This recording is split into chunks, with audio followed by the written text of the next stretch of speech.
Avant tout, et je pense que pour comprendre les deux autres leçons, c'est la première, c'est ce qui s'est passé le 7 octobre 2023 en Israël, c'est un pogrom. Ce qui s'est passé, c'est une armée terroriste qui a commis un crime contre l'humanité sur une terre qui n'a de sens que parce qu'elle existe pour servir de refuge aux Juifs après la Seconde Guerre mondiale, après la Shoah, après l'assassinat de 6 millions de personnes. Aucune armée arabe, depuis l'existence de l'État d'Israël en 1948, n'a commis ça. Ce n'était pas le Hamas, des combattants qui combattaient... Aucune armée arabe n'a connu de tels crimes. Jamais. Jamais. Je veux dire, ils ont combattu des soldats israéliens. Ils ont pris en otage des soldats israéliens. Ils sont battus contre l'État israélien. Là, les civils, là vous voyez...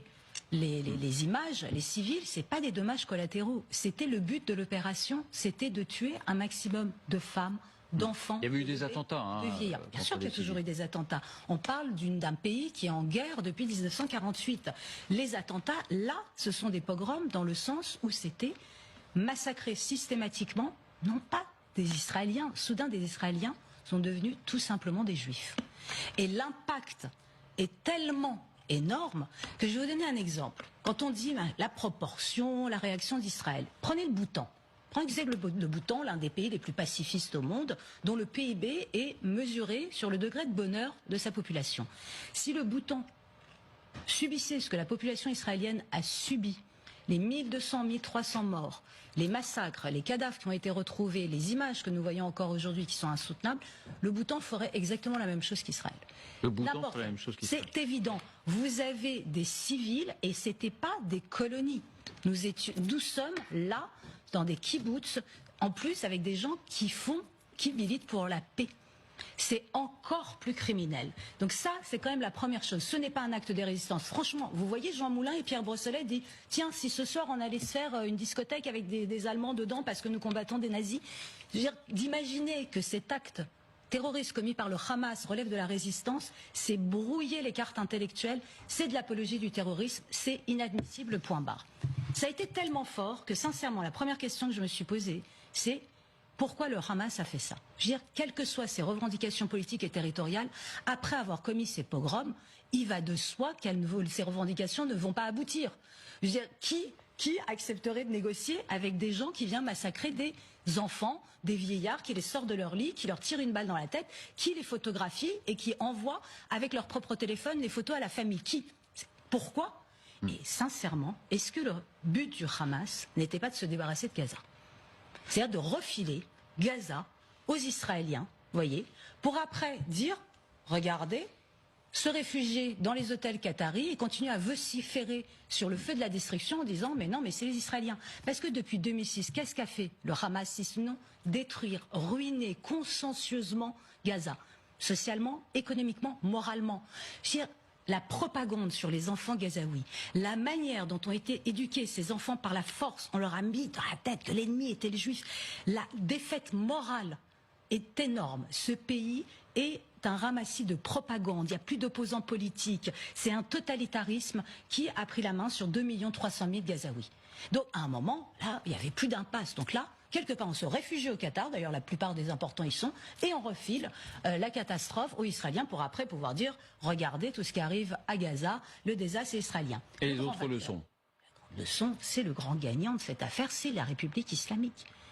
Je veux dire, et c'est ça qui est la République islamique qui est en état de mort cérébrale. Je veux dire, il faut quand même comprendre que les deux joyaux de la couronne, de la monarchie, si je peux me permettre de parler comme ça, c'est le Hamas et le Hezbollah. Aujourd'hui, la République islamique d'Iran n'existe que parce qu'existe le Hamas et Hezbollah et par sa capacité de nuisance. Et là, qu'est-ce qu'elle vient de faire? Ce chaos que vient de créer la République islamique d'Iran. Qu'est-ce qu'elle vient de faire? Elle vient d'empêcher un avenir de paix possible dans la région. Les négociations avec l'Arabie Saoudite sont finies, les accords d'Abraham sont suspendus, tout est là dans un espèce de flottement. S'il n'y a plus d'avenir, je veux dire, quand vous êtes à la tête d'un État totalitaire comme l'est la République islamique d'Iran, tous ces mots-là, et que vous avez ces deux groupes terroristes que vous financez, je veux dire, là, le chaos qui est créé, mais ils se donnent des points de vie supplémentaires. Et en plus, cerise sur le gâteau, ils viennent de prendre la tête de la Oumma, de la communauté des croyants. Je veux dire, là, ils viennent de passer comme une course de Formule 1 devant l'Arabie Saoudite en disant, ça y est, bingo, maintenant, Tout le monde dit, bah oui, c'est... Ceux qui résistent à l'ordre occidental et israélien, c'est nous. Exactement.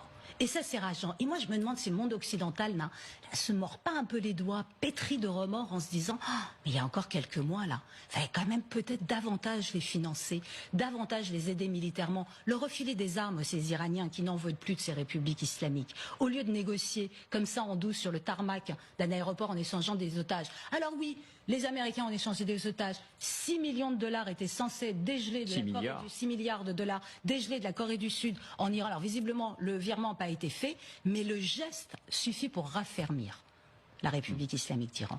Et donc là, c'est encore cette espèce d'immense Kadhafi qui continue à s'agiter et qui est en train de maintenir un chaos inadmissible dans cette région qui va entraîner des millions de gens dans l'incertitude, dans la misère et dans des conflits un peu partout qui vont exploser. Et la troisième leçon? Et la troisième leçon, et là, honnêtement, c'est un...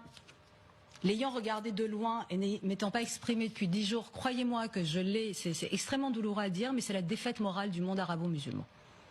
Ça, c'est une évidence. Et tous ceux qui refusent de le voir sont des criminels. Je vais donner 3 exemples. Je vais vous donner l'exemple de la Tunisie. La Tunisie qui est dans une situation économique gravissime. La Tunisie qui a un président qui passe son temps à exciter la xénophobie de sa population pour qu'elle parte à la chasse aux immigrés noirs. La Tunisie qui devrait manifester contre son président Saïed, qui devrait dire « Non mais c'est toujours batteur là qui est en train de nous humilier devant la terre du monde, qui nous affable, rien ne se passe, pas de boulot, pas d'université, il se passe quoi ?» Ben non, elle était jouée avant même que les bombardements commencent sur Gaza. Ils étaient déjà dans la rue pour célébrer le massacre des Juifs, des Tunisiens. Des Tunisiens.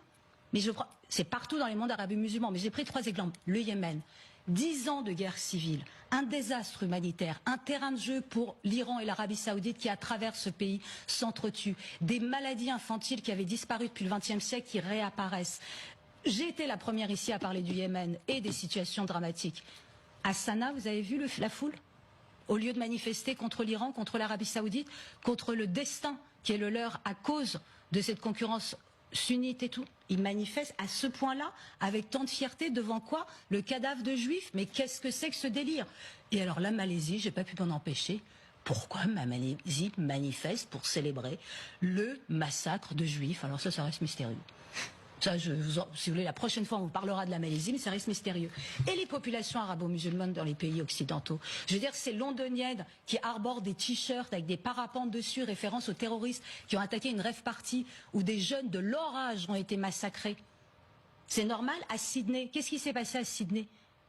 Gazons les juifs. Voilà ce qui est écrié de la communauté arabo-musulmane, bien au chaud en Australie, qui crie ça, gazons les juifs. Et la seule chose qui a vraiment, c'est ahurissant de voir ça.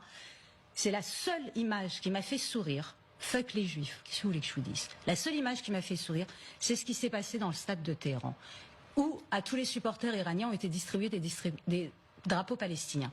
On regarde, on écoute. Voilà ce qui s'est passé dans le stade à Téhéran la semaine dernière.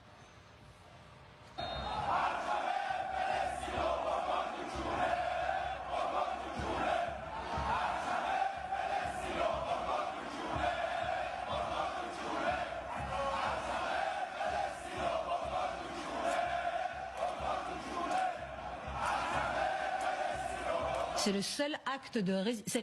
En fait, malgré la vulgarité de cette phrase, c'est ce qui a sauvé le peu d'honneur qui restait à sauver. Et ils continuent à crier ça dans les rues. Et on oublie qu'à l'automne 2019, les Iraniens ont manifesté dans les rues au cri, pas seulement à Téhéran, partout de ni Gaza, ni Hezbollah.